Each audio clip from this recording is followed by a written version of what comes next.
I'll take a stand, declare the truth. I don't care if it bothers you. I'm gonna speak it louder above the noise. Not gonna budge, not gonna move. Come on, my friends, I need to hear you. Come on, let's speak it louder above the noise.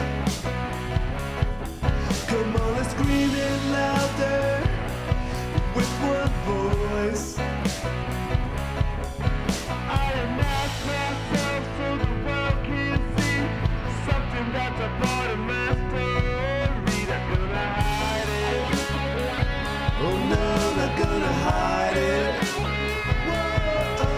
I unmask myself so the world can see something that'll help another soul in me. Not gonna hide it. Oh no, not gonna hide it. Oh no, not gonna hide it. Oh no, not gonna hide it. Hello, everyone, and welcome to another special edition of Shut the F Up. I am here with Alison. Alison, you've got some topics, a buffet of plethora of things to talk about. Yeah, I do. Let's go through a couple of things. And if you don't know me, I'm Alison DeFranco. My background's in disability rights law, and I talk everything from disability rights law, sports, culture, history, combine it. And here we go. We're going to talk about some hot topics real quick. And This is a all-you-can-eat episode, people, a short-term all-you-can-eat episode. So buckle up. Buckle up. A little shut the F up right now. I'm going to start off World Cup edition. Yeah. We didn't do a final recap of the World Cup. Yeah, so we're back. We're back. And I just want to rep in Lionel Messi's jersey, big Messi fan, and just say to anyone, one of the things on the internet is it's cool. If you want to hate a superstar, that's fine. In sports, it happens, right? But stop it with the assumptions and referring to him.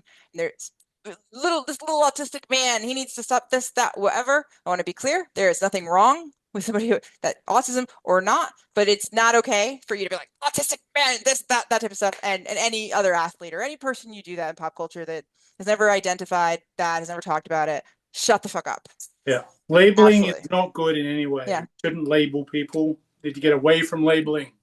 And quite frankly, I will say, as a woman, and this goes way bigger than this and across the board with but with all the players, but the whenever during the World Cup the little girl got angry, whether it's related to him or whoever, homophobic slurs, all types of stuff about players that if somebody who just loves the game, we're creating content and the type of stuff, just stop it. Like, the little girl got angry, guess what, next summer the little girls, they're going to be rocking it out in the World Cup. I'm excited.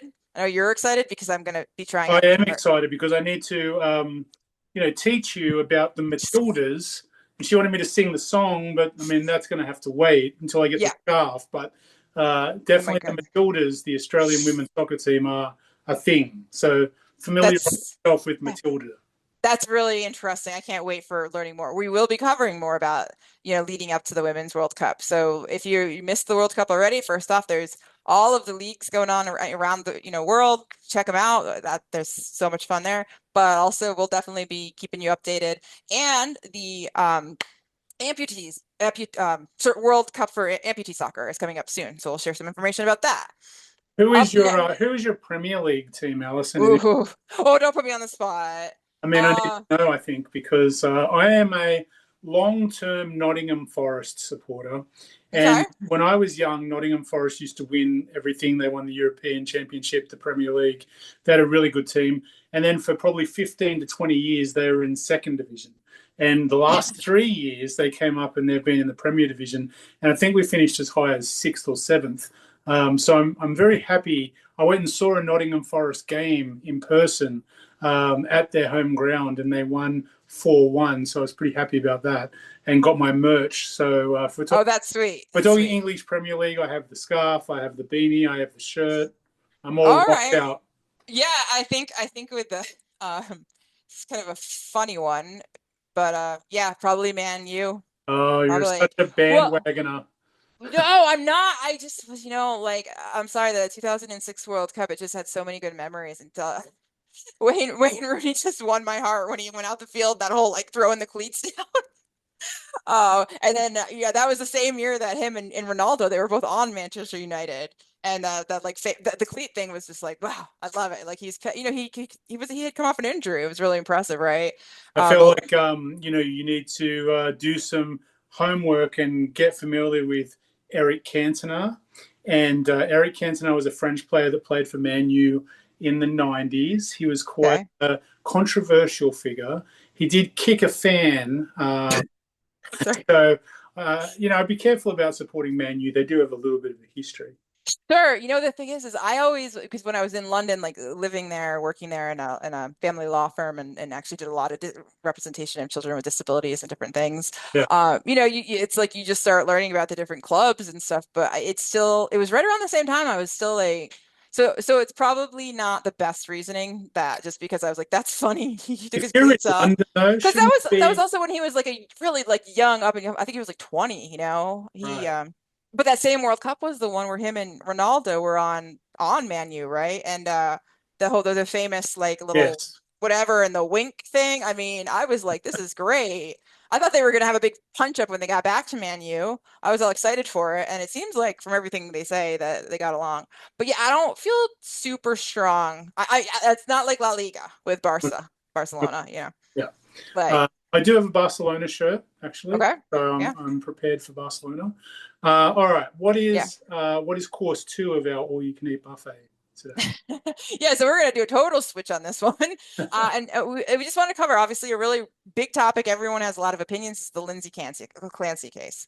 And this is something I'm going to go into a bit more. This case, as a lawyer, I'm not going to talk to you much about the legal side of this at all. Aside from, really quickly, I'm going to mention that when I was in law school, I did not have access to my evidence textbook. Evidence is one of the hardest fucking classes in law school. All right, so all of you people online who are, everything about why this objection was okay, why that question wasn't okay, blah, blah, blah. Yeah, shut the fuck up.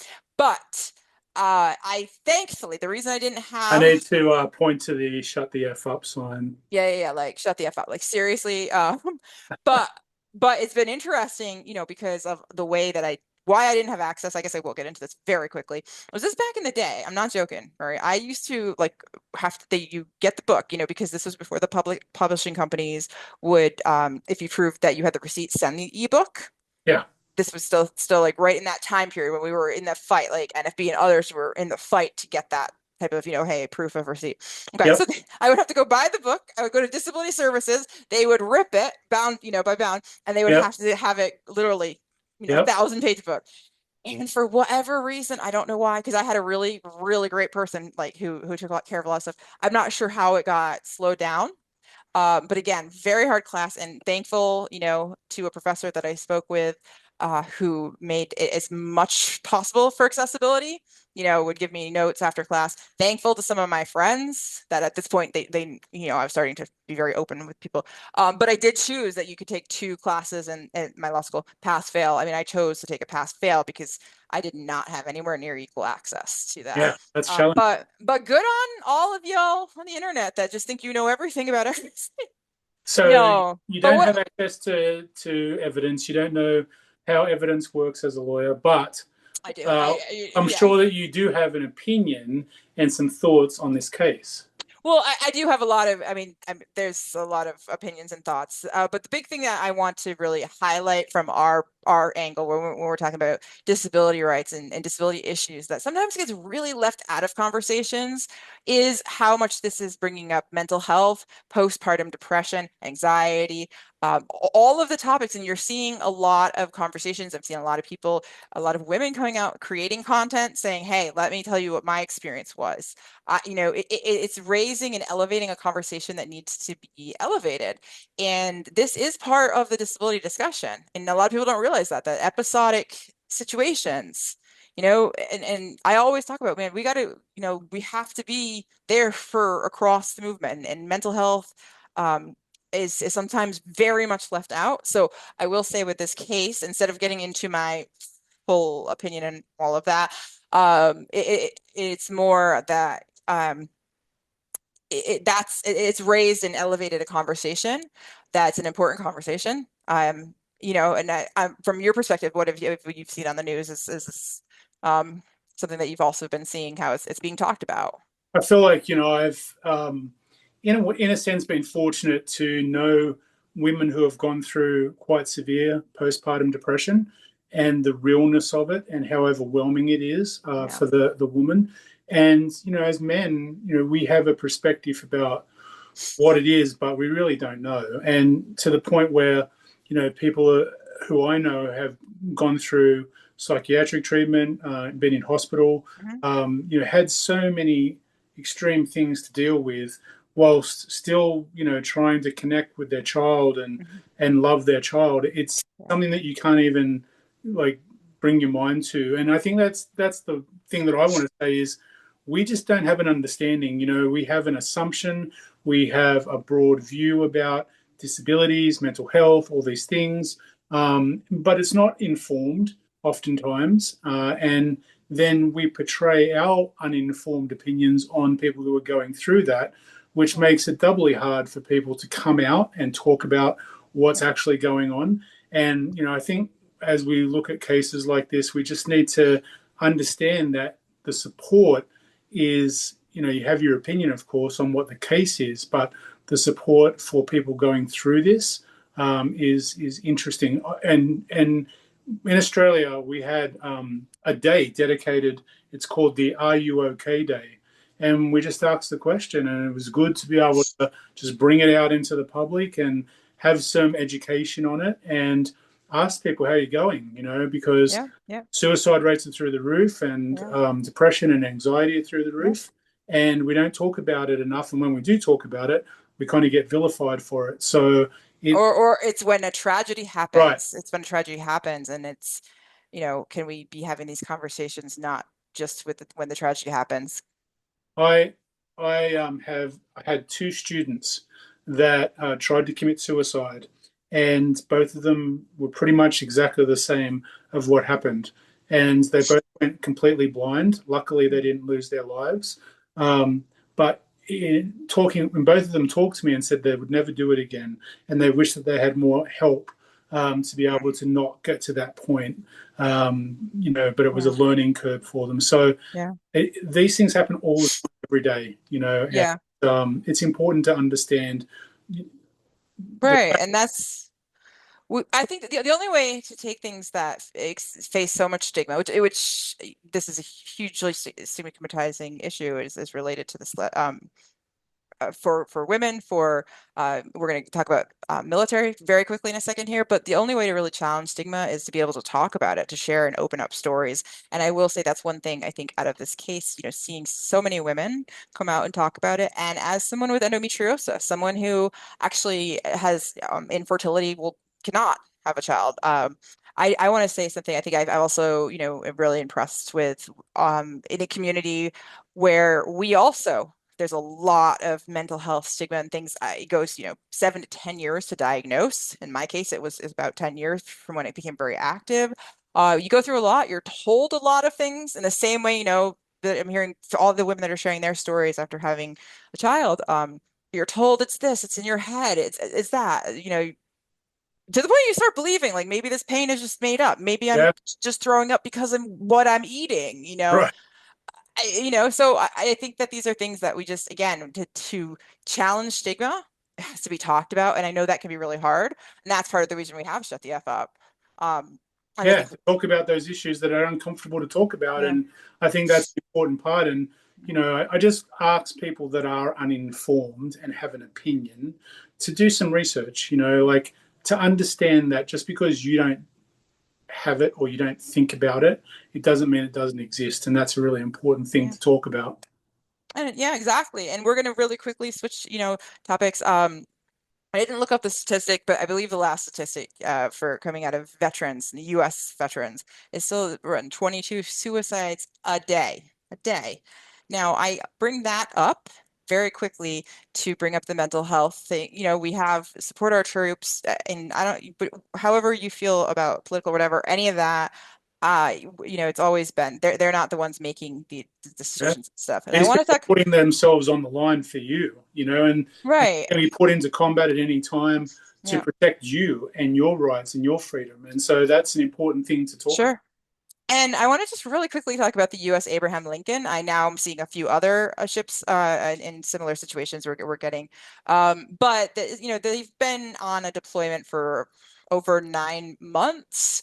So it's 200. It might be about 260 days as of the date of doing this, with no port visits, no port visits now. And we're starting to hear stories where they're sending text messages back home saying, "I hope I don't wake up tomorrow." We're hearing stories of people who've tried to jump overboard, that there's no supplies, there's no rations. I do want to quickly say I've had to learn, I'm learning from, first off, it caught my attention immediately because I do not like, I'm somebody who will say this. I don't, however, you become disabled, if you're born with one, acquire one from a genetic condition, from an accident, natural disaster, military, we need to be one movement. We need to care about each other because if we don't, we're just letting the world separate.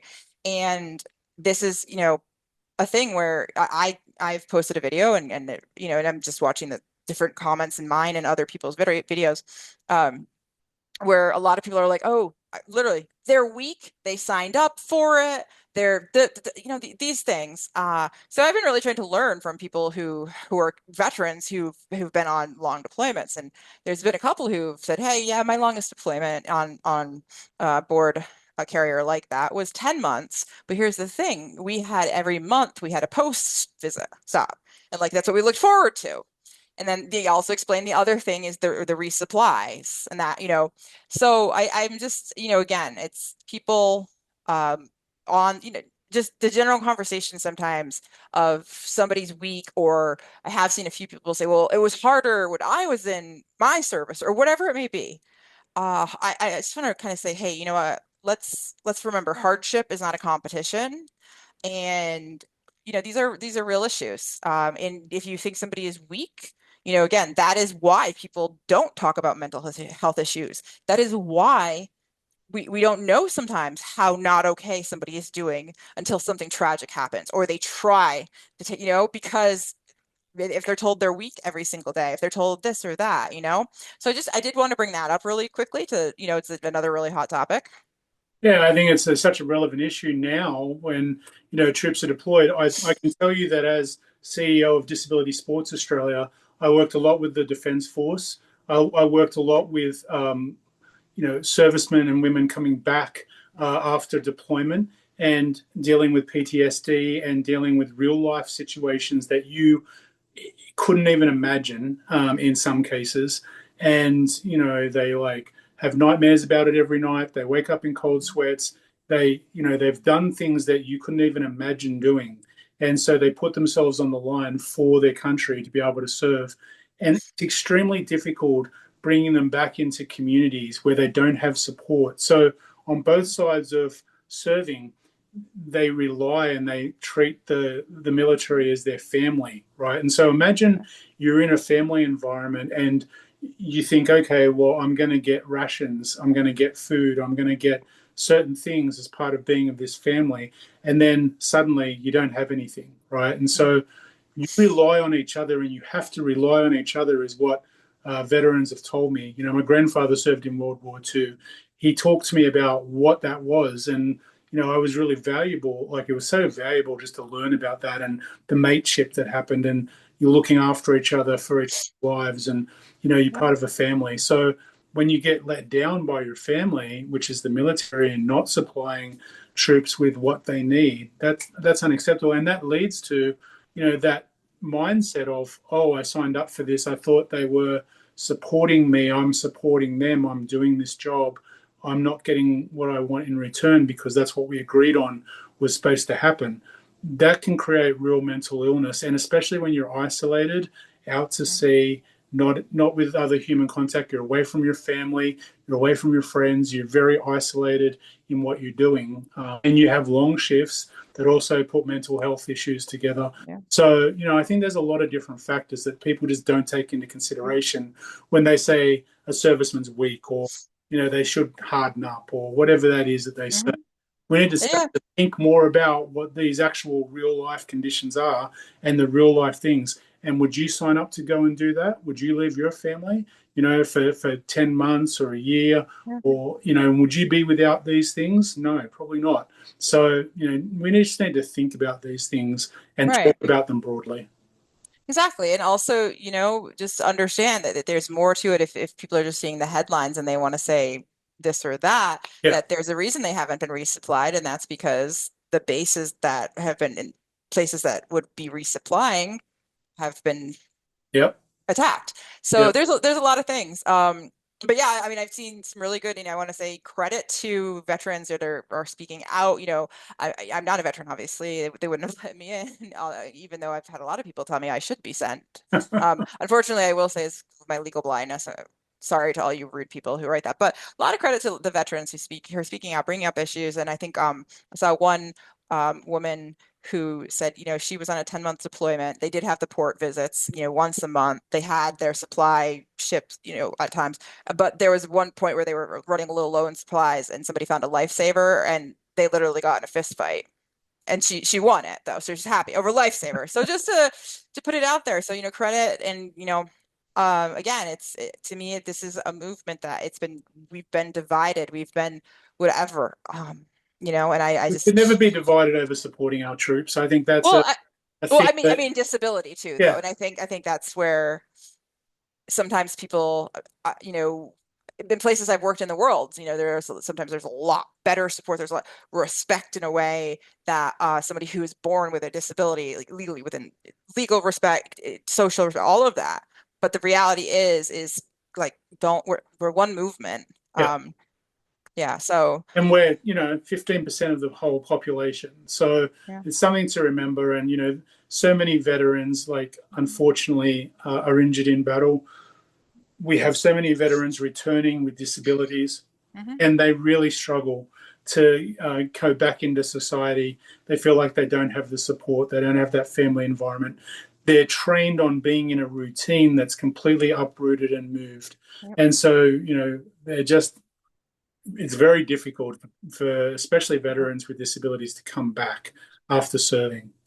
Yeah, and I think just one final point before we move to the next topic, just is that we're not getting into it here, but in the same way we're seeing disability rights for civilian law and rights benefits under attack, the discussion around the benefits and for the veterans disability scheme and cuts Yeah, and attack. So that's something I think that we want to do in another episode if we were going to possibly look at bringing absolutely. some people on, because we want to hear from people. But I think that we're going to transition over to the electric gloves. Yes, Uh, it's a hot topic at the moment. And like, uh, we probably don't talk about ice because of different things, but the electric glove is it challenges human rights. It challenges how force can be used. It challenges a whole range of different things that I think we need to talk about and put out into the open. yeah, and I'll also say largely, I mean, ICE, part of the reason, I have been asked in my content and other things, I am with horrible condition. The treatment of disabled people has been awful. We've seen so many awful things. It's not ignoring it. It's that there's so many things going on. However, I have brought it up. I just want to be clear. It's not trying to stay away from a topic. It's just that really this is how much is going on in the world. That's the reason we wanted to do this quick short take on a couple of things that we haven't necessarily talked about that we're just getting in here. And again, it's real, right? People have died because of I, decisions yeah. that ICE have made with disabilities. Yeah, I mean, And I just somebody from a refugee from Myanmar, for Myanmar or Burma, as someone would call it, a Rohingya Muslim, who's blind, which, and I just bring up Myanmar as, it's very near and dear to my heart. I worked there extensively with the disability community. It was, and then just the other day we had another person who's blind pass away. Very similar, getting dropped off, but we've seen mistreatment across the board on disability. We're absolutely, again, not not getting into that. This is why we're doing hot short takes, because yeah, shut the fuck up. Like, this matters. I don't care where somebody's from. I don't care anything. Yeah, they're a You know, person, and this is what we continue yeah, to say, yeah, Alison. People are people. They're not yeah, a statistic. They're yeah. not a migrant. They're not a disability Right. person. They are Right. a person.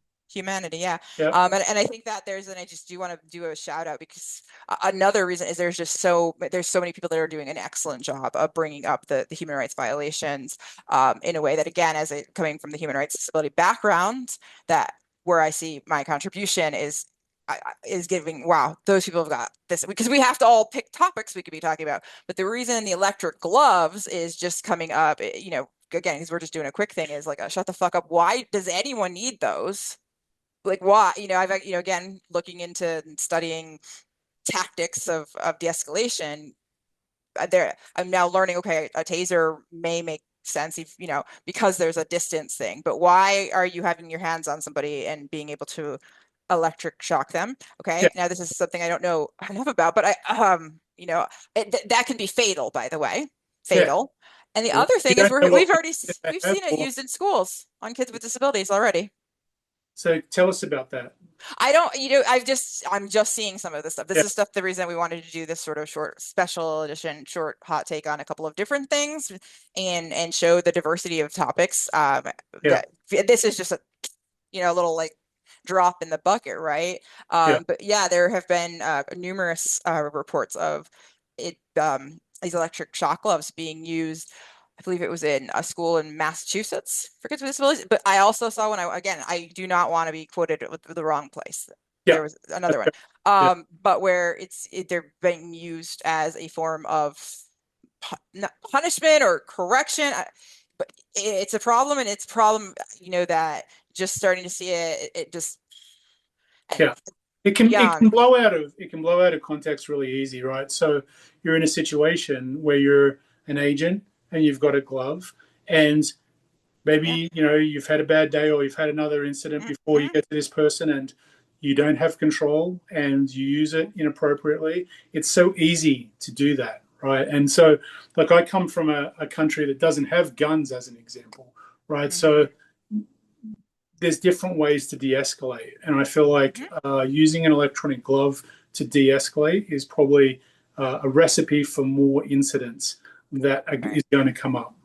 Right, exactly. And that's what a lot of the experts, and I do recommend anyone who's listening to this, and, if you haven't yet realized how scary this is, again, fatal for people with different conditions, but a lot of experts who are saying that there's no need because you've already either had the person, Yeah, take the various things. I'm definitely going to look into it more, but I have a serious concern, human rights concerns about this, just about human beings in general. And then the fact I did want to quickly bring up, seeing that we've already seen this used on children in schools with children yeah, with that's disabilities. I mean, this obviously is, very inappropriate.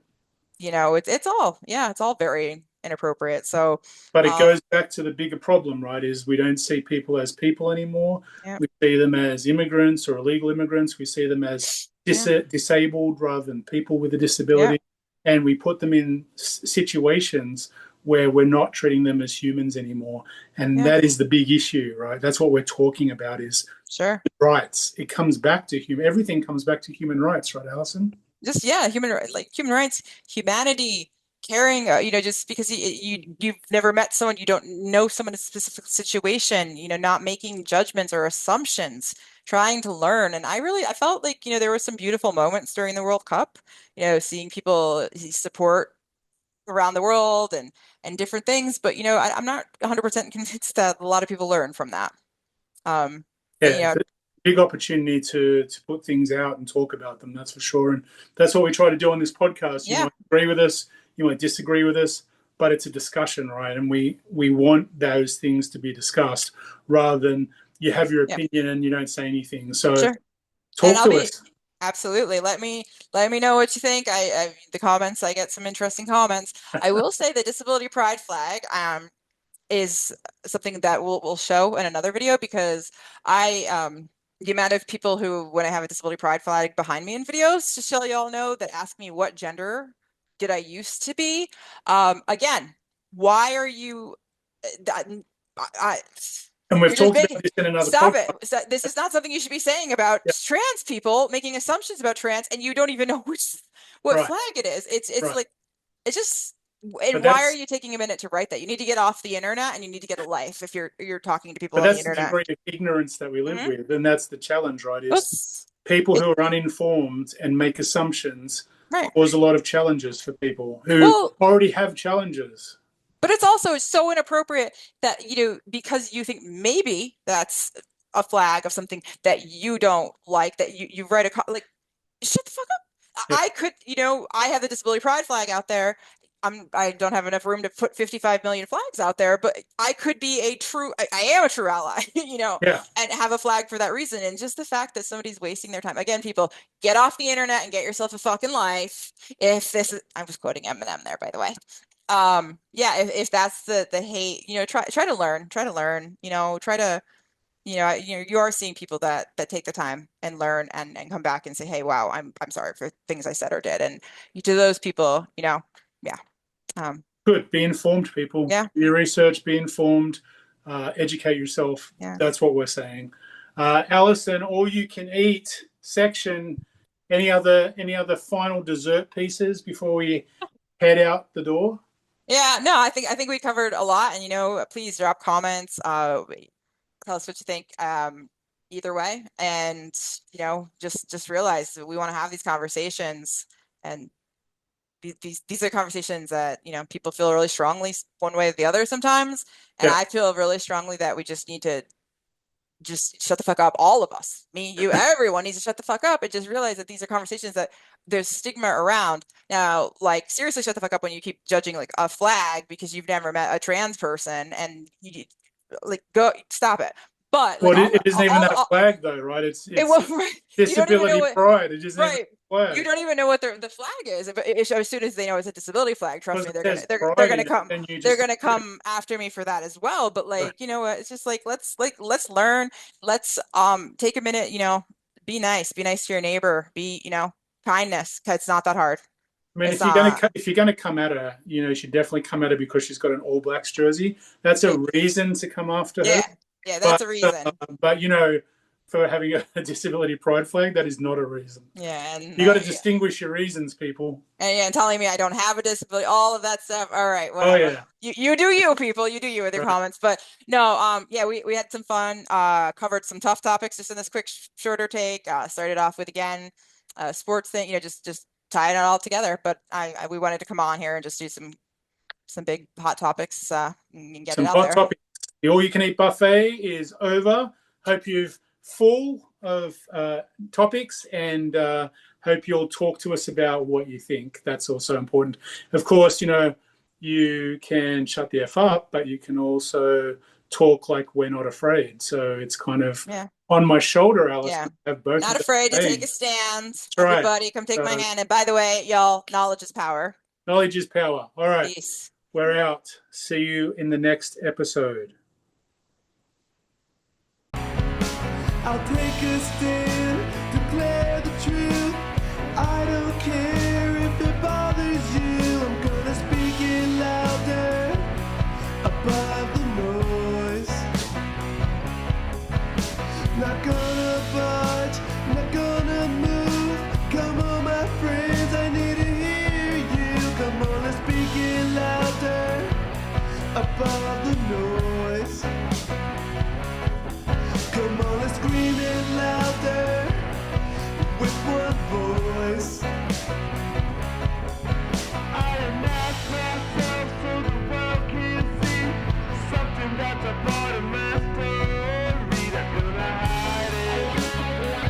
Oh no, not gonna hide it.